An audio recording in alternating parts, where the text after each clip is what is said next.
We're so glad you're here. We believe in bringing in experts to inspire and to educate women so that they can live empowered, fulfilled, and successful lives. When women support women, we change the world. Here we go. You're going to love this program. So Nancy, who are we talking to today? Yeah, so Barbara, I'm so excited to welcome Nicole Darden Ford to the Recharge today. Oh, I'm so delighted she could join us. Right? I really enjoyed meeting her at the luncheon that you hosted recently. Now, tell me some more about her. Yeah, she's a crazy dynamic leader. So Absolutely. Nicole is a highly respected executive, a strategic and transformational leader, and board member with over 20 years experience serving in the federal government and corporate America. Our guest, as I said, is Nicole Darden Ford. Welcome, Nicole. Hi, ladies. It's a pleasure. Yeah, Hi, we're Nicole. so excited to have you. Absolutely. So share a little more for our audience about Nicole. Yeah, you bet. So Nicole began her career serving in the U.S. military, where she worked directly with the Joint Chiefs of Staff, handling security, network engineering, and telecommunications. Today, she is Vice President and Chief Information Security Officer, or CISO for short, at Rockwell Automation. She's got more credentials and certifications than I can list here. But in summary, she is an expert in global information security, cybersecurity, cyber forensics, and homeland security.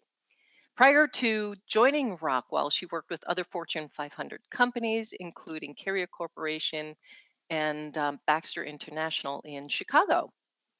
The other thing that I wanted to point out is that she is such an active corporate advocate for diversity inclusion initiatives, women's leadership, and employee resource groups, where she champions inclusion and belonging at every level. She's passionate about building and growing teams.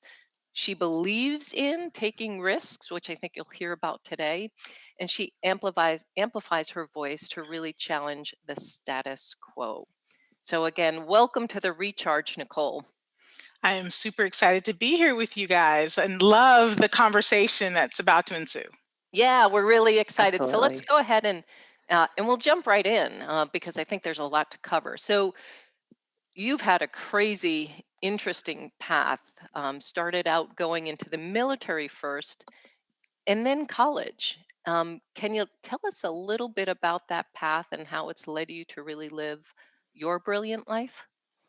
Yeah, I think everybody starts out traditionally, graduating from high school and going to college. And so I had a little bit of a different path. It is kind of customary in my family to go serve in the military. And so I followed our family tradition and served 4 years in the United States Army, which I didn't really realize what type of adventure I was actually undergoing. So it was fun and exhilarating. It challenged me, and it really kind of set the path for my career. I spent the greater amount of my time in the military, in an underground skiff, which is pretty interesting. Can you Wow. imagine getting out of high school and going through boot camp, and then all of a sudden you're in the skiff that's where you work every day? And really not understanding the magnitude of the work that I was doing. I thought I was going to be an intelligence officer, really focused on, Army intelligence. But my father, who is career military, really encouraged me to actually go into IT. I remember saying to him, "I'm sorry, what is IT? Like, what am I going to do every day?" Right? So you know what you're going to do if you're an intelligence officer. You know what you're going to do if you're a linguist. But IT was so new that I didn't really understand. All I knew was I had a Mac at home, and I knew how to type papers on it. So I was like, is that what I'm going to do all day? And so it was this interesting paradigm. I certainly trusted my father, and I actually, took on a role in IT. So for the military, that was significantly different. It was really focused on telecommunications. There were big mainframes, and Mm, so I really learned computers from the ground up and how they worked and interacted with networks and how to send messages from one place to another. So it was really, really an interesting path for me. I didn't initially feel like I had a passion for it because I didn't understand it, but over time I really understood that because I'm, intellectually curious and I'm a problem solver, how it all kind of came together for me.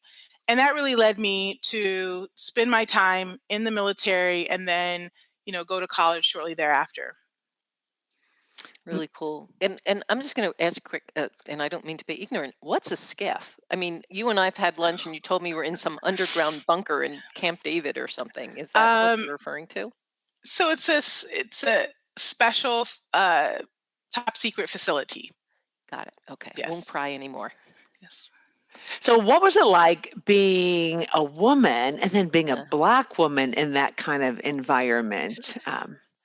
It was it was being the only one. I mean, I certainly saw there were my NCOs were they were African American and a lot of males, and I was fortunate enough to have one female NCO who really kind of mentored me through that process. mm, And but other than that, there wasn't a lot of people doing what I was doing, and it was still a new field for the military, which I did not know. I found out later, and you know, f- it was like being the first, and so forging a path in a lot of ways, a lot of ambiguity really kind of helped me later on in my career. Where as they were forging a path for cybersecurity, which there was a lot of ambiguity, I understood how to navigate that.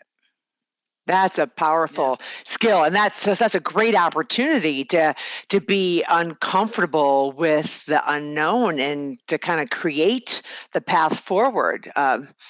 That's a pretty young age to Mm. have that kind of responsibility and to build that confidence in that direction.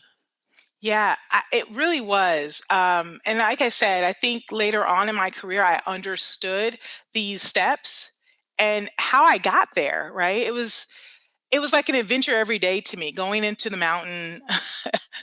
And every time I say it, I like smile because I can't even. It's like going back and thinking, "Wow, I can't believe I did all of that." Right? But going into the mountain and showing up for work every day, bringing my best self, really learning and understanding what I was doing, and how that impacted the world, Mm. um, was Yeah. pretty powerful for me, and really helped me to understand, the U.S.'s position in the world. Really interesting. And Yeah. I know one of the things that you had mentioned when we spoke, in preparation for this podcast was that you totally believe in taking risks and trying new things. That you kind of pushed through whatever fear might have been a barrier, and you just went ahead and made that happen and tried whatever was new in front of you. Yeah, I think the military really prepped me for that. I think going through boot camp, there's so many unknowns. There's things you don't understand, things you have to learn very quickly. And Mhm. they kind of push you into it. You're like, okay, I don't know how to do this, but I'm going to go try it anyway. Right.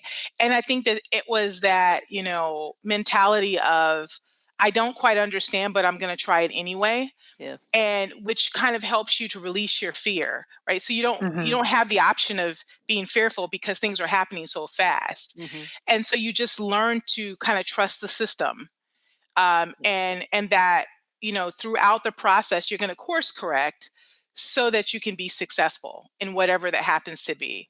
And I think that those earlier lessons really helped me as I was asked to take on challenging assignments, Hmm. in areas that I had never heard of or didn't quite understand, but was prepared because of my background and some of the challenges I had faced earlier in my career.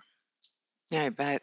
I want to ask a question. So, um, since you were the first in that room and you've been the first probably in other rooms or the only, um, what inspired you to, how did you decide when it was okay to use your voice and to advocate for yourself and for others that didn't look like everyone else in the room?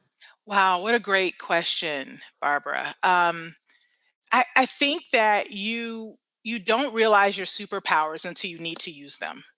And so there were just a few times in my career early on where I had to be brave, right? And I had Mhm. to learn how to advocate for myself and for others. Again, when you're the only one, it's typical for to go into a meeting with technologists, and I would present some sort of concept, and people would disregard it, Mm. because I was a female, I was a woman, and at times because I was African American. Um, Mhm. and that was disheartening. And I learned very quickly, like, hey, you have to advocate for yourself. You have to do the research and recognize that what you're bringing to the table is valuable. And a lot of self talk, because if not me, then who, is Amen. what I learned. Right, right. Um, and so that really led me to advocate for others and lift as I climb, right? So if I'm going to go through it, I don't want other people to go through what I had to go through. So I've got to lift as I climb and bring other people along, so their journey is a little bit easier than mine. So true. And so many women have, I think that we've learned you've got to build allyship along the way so that when you present your ideas, they aren't dismissed. And that includes among men and women, both. So is that something you started to do as well? Well, I learned how to socialize concepts early, right? There you So go. Yeah. Hmm. I will tell Hmm. you, there were a couple of people in my career that looked out for me. They were white males, and they were fantastic. And they taught me so much about how to be a good corporate citizen and then how to advocate, right? I remember one of my bosses saying, Nicole, you're really strong, but let me show you how to use your voice. And that was so powerful for me because I didn't at the time realize that my voice carried weight. And, his mentorship through that process really helped me understand that it did, and that there were ways in which I could make my point, in these outside avenues, so that when we get into the boardroom, everybody's shaking their head. And that's what I learned. It's all about relationships and influence. And once I learned that superpower, then I understood how to make things happen. And there was so much value in that for me. And teaching other people how to do the same has been pretty critical, to my success, right? Because I can see other people use it too, and I can see that they're successful, which has really just encouraged me to continue. Yeah, I think that's priceless, and that's one of the things that I took away. Um, uh, that I've taken away from talking with you is that you've learned how to deliver messages, so that they land with others in the way that you want them to land, and that they're Absolutely. accept. And I think that's powerful, especially in the work that you do.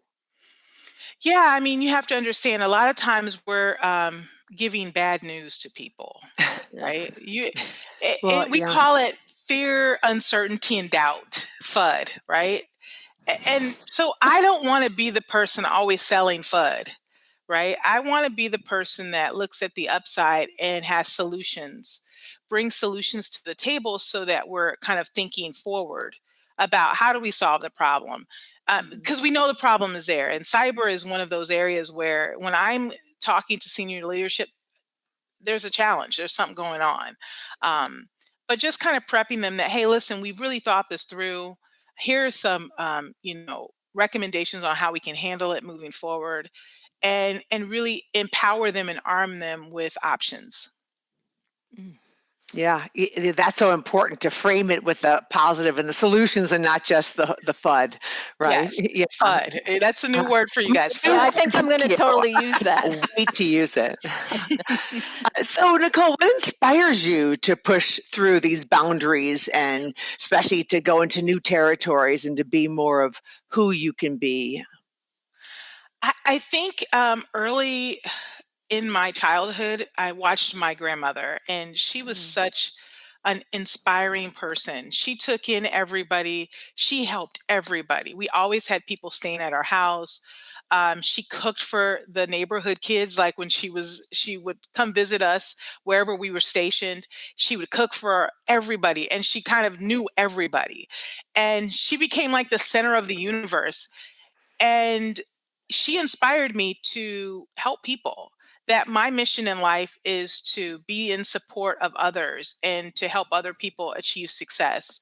And that if I did that, then I would see success, right? You help others, and the path will be led for you, and it'll be straight for you as well. And so that's something that I've learned, that I'm in a position to be the first. And so there's a great responsibility with being the first, and so I take that seriously. And my goal is to make sure that I'm not the only one in the room. And I take that very seriously. I love the work that I do. I love being an advocate. I love mentoring people. I can tell you, I get text messages all the time from people that I've talked to, encouraged, helped get to their next level. And they're always reaching out and saying, "Hey, thank you so much." And that gives me great joy and pride in that. The things that I'm doing is really kind of moving the needle for people around me.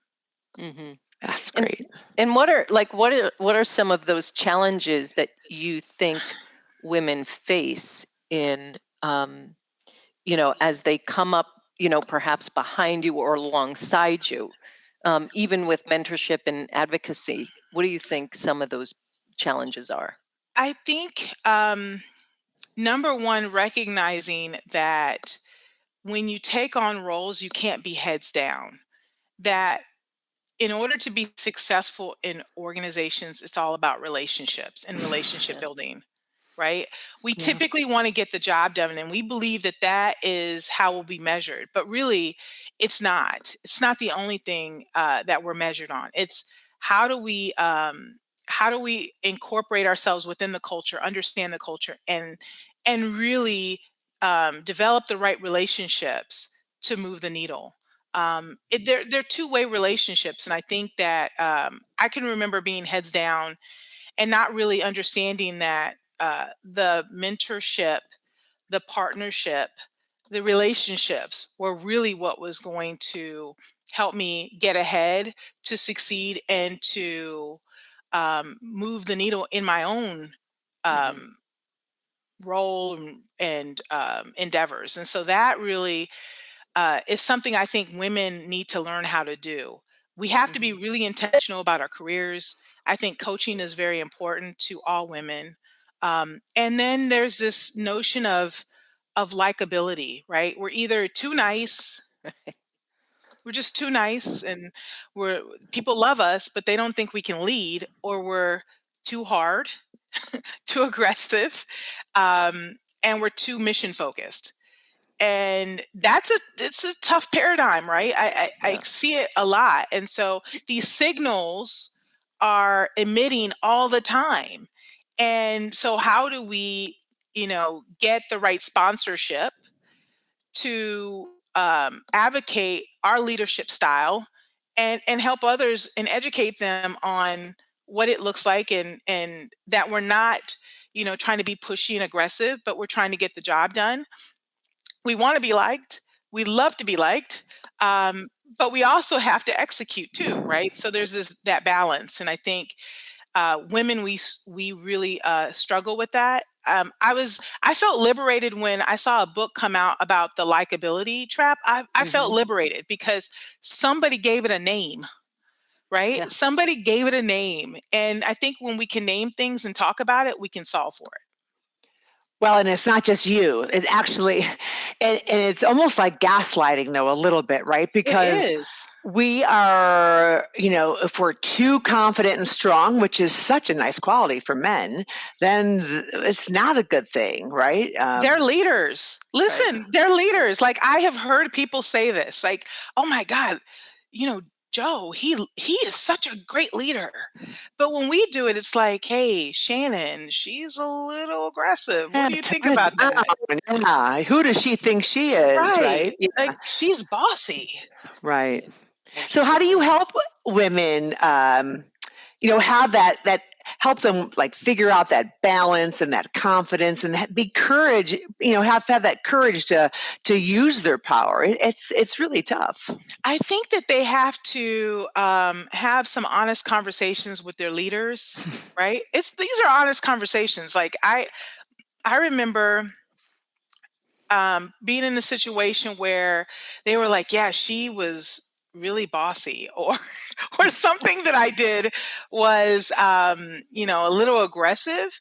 And I remember going to my leader and saying, "This really bothers me because if this was Joe, he's a leader." Right? He led, he was amazing. Look at what he was able to accomplish.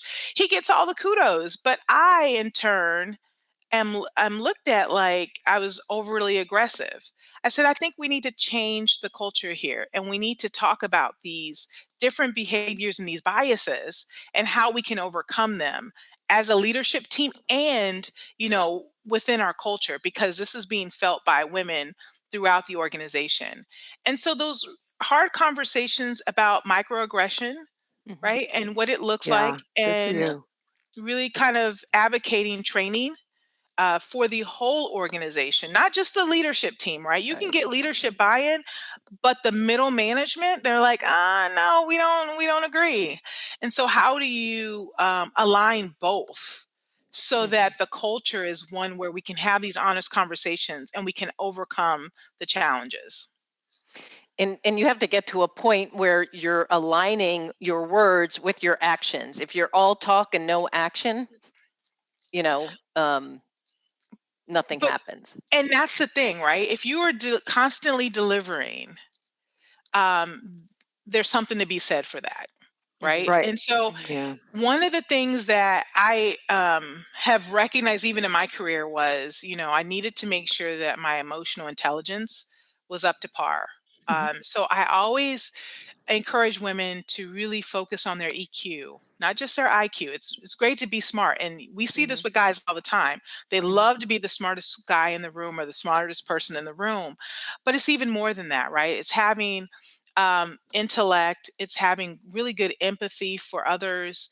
It's having a really good portion of passion, and just being an authentic leader. That's so important. And so I think being an advocate for those qualities and really focusing on when we're looking at performance, are we looking at the fact that this person executed and yes they are a leader so they led with integrity? Are we looking at the right competencies when we're evaluating people, or Mhm. are we buying into the microaggressions that have so Right. long plagued women? What's so ironic about what you're talking about, this is what DEI is, right? I It mean, is. Exactly. everyone wants to embrace DEI, but then I don't think they know what it is necessarily all the No. time, right? And this is the essence of, I think there's great intentions, but we really need to keep making progress to create safer, better work and more this is what inclusive and workplaces are. So it's about how do we belong, right? How do Yeah, we make Yeah. people feel like they belong and that they can absolutely. be, I hear people say, I want to bring my best self to work. I want you to bring your best business self to work, not your best personal self, right? I think there's a difference, but I want you to bring your most authentic self to work in the most professional way. And we need Mhm. to make environments where that's possible for people. And I also think that with respect to DE and I, people think that it's this document and okay, now we have a DE and I strategy. Like it's a process. But it's I think a lot of companies struggle with how to execute on that type of thing. But it all starts from the leadership, and then once you have buy-in at the leadership and you're aligning your actions with your words, then you get everybody else hopefully to buy in. Right, it has to be both top down and Yes. bottom up, And Yeah. bottom right? up. Yeah, yeah, it Exactly. has to be Remember, both, yeah. yeah, it's that frozen middle that gets Yeah. stuck, right? It's the people in the middle that you go, are they really do they really understand the mandate? Do they get it? And do they feel like they're a part of it? Right? So That's very number one, true. you have to tie it to their compensation, people, are motivated by getting paid, right? Let's be Mhm. honest. Um, you have to tie to their compensation, but you also have to help them to own their piece of it. And that's Mhm. where I think, talking about it, issuing a statement, sending money to an HBCU is not enough. It's Yeah. really, think about it, right? People have their own values and belief systems. How do you change the culture and help them Yeah. understand like what's best for the organization? It may not be best for me personally, but what's best for the organization, and they need to be more mission focused and keep that top of mind. And that's sometimes challenging. Mhm. Mhm. Mhm. Yeah. So I'm gonna just if you mentioned the word earlier, Nicole, superpower. Mhm. Yes. So if you ran the world and you had a superpower, what's the first change you'd make? Oh, wow. That's it. I mean, Nancy, what a hard question. There's so many changes I would make. So if I ran the world, wow. Um, I would I would empower more people to be a part of the system. I think Mhm. democracy is one of those very powerful things, and I feel like right now we're struggling a little bit. So I don't Mhm. know. I'd bring more people to the table, and I would certainly say bringing more people in the middle to the table. Right? We have Mhm. people who are leaders, but also the everybody has an opinion, and I think we need to make those opinions known.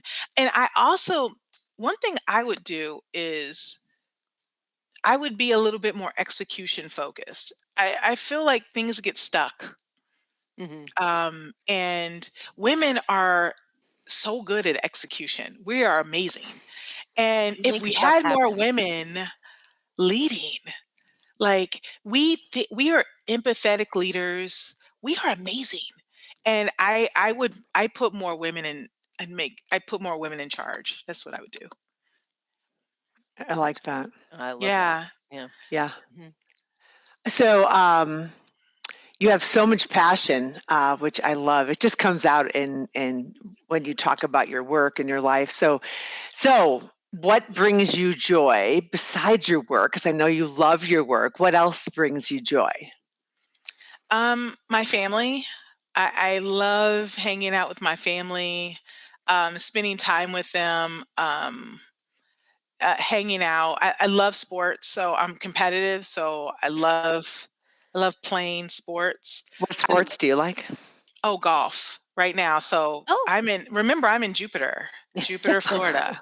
So who's not playing golf in Jupiter? If you're not, that's a little weird. So I have a little putting green in my backyard so I can practice. It's not that big, but it allows me to practice, and I'm taking lessons because it is such a hard sport, right? Because it's all A little white mental. ball. Yeah. Yeah. Yeah, Yeah. it's mental and it's about form. And so that's like my new endeavor is becoming not that I'll ever be a golf pro, but be, getting as good as I can get. I think you And only do things that way, though, Nicole. It sounds yeah. like. And so I'm curious along Barbara, what brings you joy? You have this crazy um high powered, high stressed job.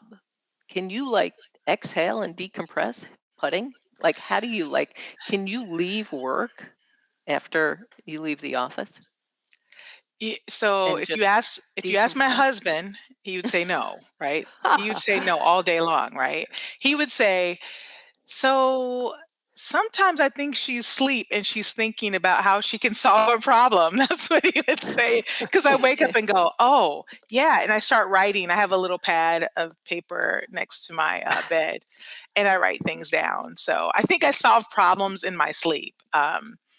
Mm, But I will Productive. certainly say I love traveling, and I love going to the spa, and I find that that's a really good way for me to unwind. good. And so I try to do that quite often. And the only thing is with COVID, I haven't traveled as much Hmm. as I normally would. So I really do miss that. Mhm. And since you live in Jupiter and you're near the beach, do you like to go to cities when you travel?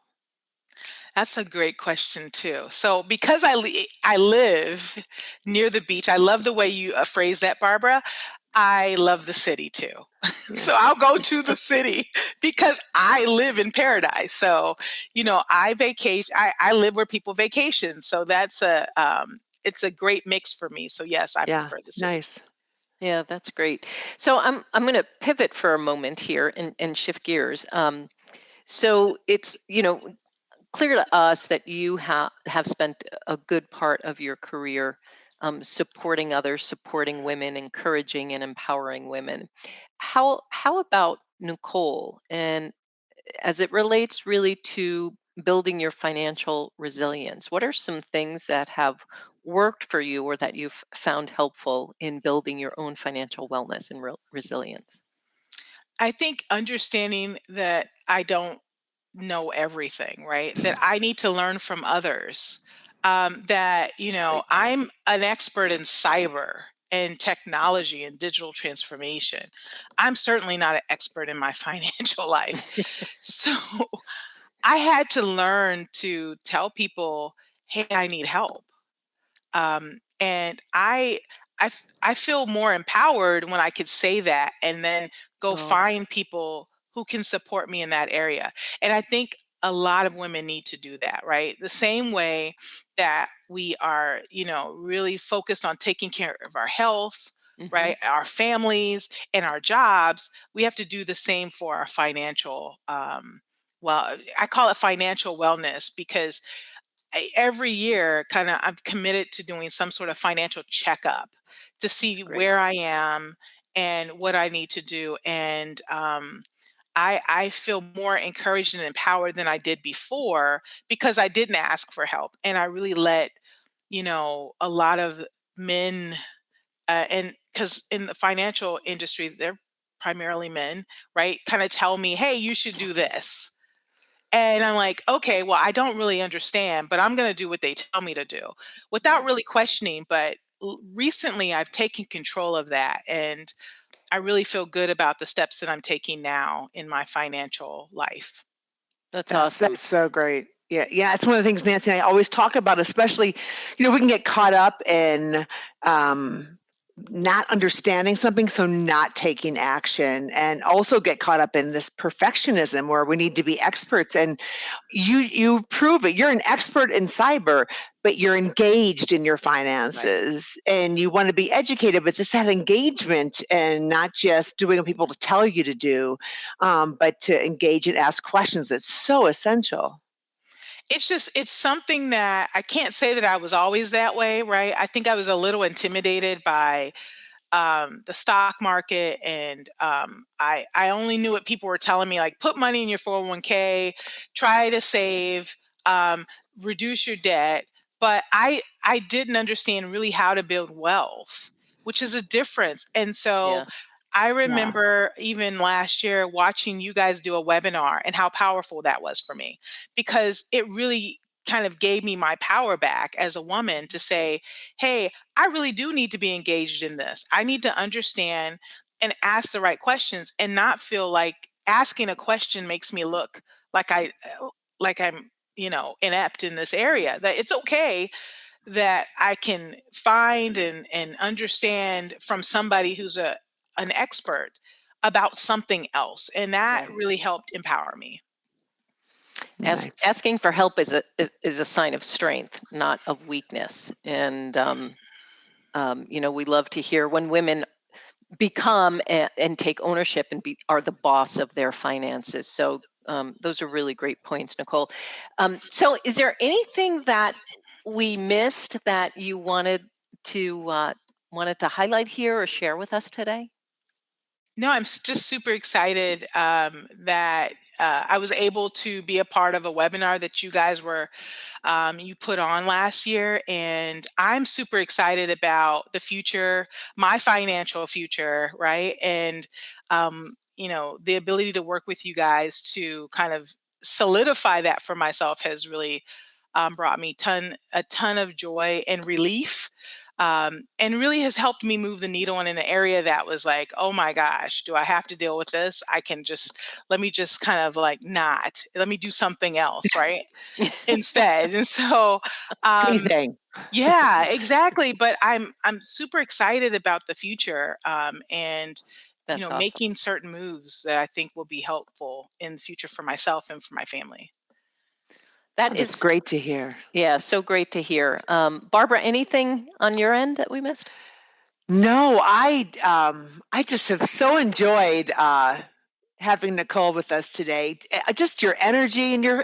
you're really an inspiration because of your courage to break down barriers and really to take risks, to speak your truth, but to really be smart and to be intentional and to learn from others about how to put a message out there that may be difficult for others to hear, but all that matters is that you deliver it in a way that people can take it in, Yeah. because that's how you're going to affect change. And you've done that so well. And it's a reminder that you really need to think about your audience and deliver something so that the end game is about the change. It's not Yes. about you being right.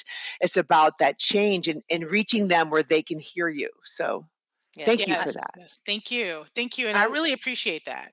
Yeah, I would agree, and I think that you are a woman who is owning her power, her voices, her choices, and we are so excited to have you here on the Recharge today, and just can't wait to witness all of your success in the future, Nicole. So thanks so much for being with the Recharge today.